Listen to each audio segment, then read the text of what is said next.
মমতা ব্যানার্জি একা হয়েছে, মমতা ব্যানার্জি একা হয়েছে, খারাপ লাগছে। কেন মমতা ব্যানার্জিকে ভালোবাসতাম আমি, এখানে অনেকজনাই ভালোবাসতাম, কিন্তু মমতা ব্যানার্জি শেষ দিকে কার পাল্লায় পড়লো আমরা বুঝতে পারলাম না। যেমন এবারে যেমন আমাকে ভোটের দায়িত্ব দেয়নি, আপনারা জানেন নিশ্চয়ই। কোর কমিটির মিটিংয়ে বলছে আপনি ডাকলে, কোনো এমএলএ ডাকলে আপনি যাবেন।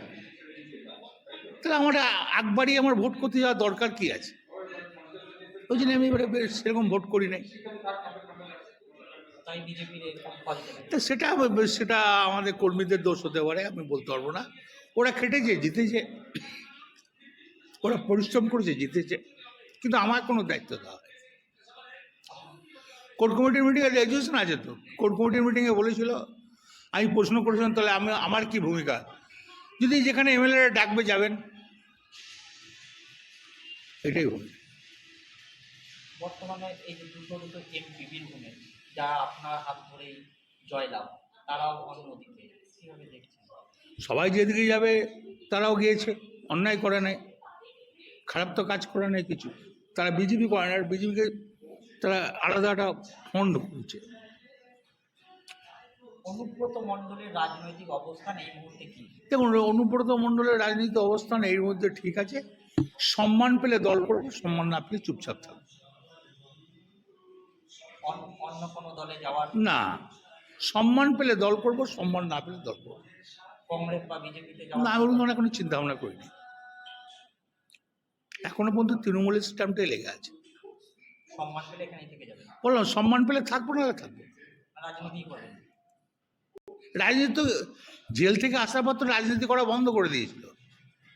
এ তো আমি দিদিকেও জানে, সবাই জানে রাজনীতি করা বন্ধ করে দিয়েছিল। তখন তো অন্যজনের হাতে ঘি খেয়েছে, আমার হাতে ঘি খায় নাই। আপনারা তো দেখেছেন, সাংবাদিক এসে কোনো ভূমিকায় ছিল না আমার ইলেকশনে।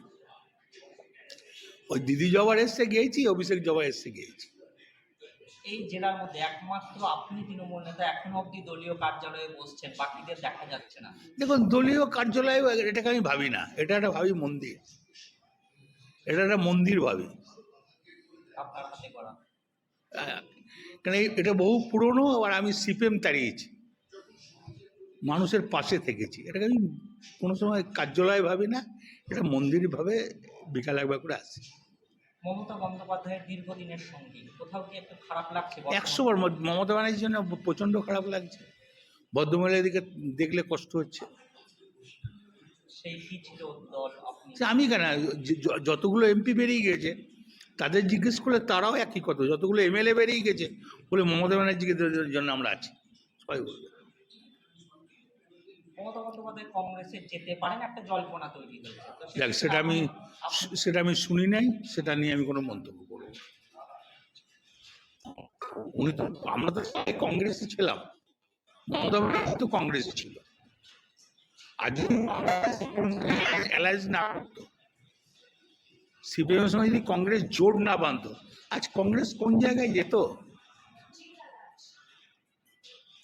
অনুব্রত মণ্ডলের বিশ্লেষণ আইনের জন্য দলের 100%। আমি এখানে সাধারণ মানুষকে জিজ্ঞেস করুন, বলে দেবে। বিজেপির লোককে জিজ্ঞেস করুন, বলে আইপ্যাক শেষ করলো তৃণমূলকে। সিপিএমকে জিজ্ঞেস করুন, বলে তৃণমূলকে শেষ করলো আইপ্যাক। কংগ্রেসকে জিজ্ঞেস করুন, বলে শেষ করলো আইপ্যাক।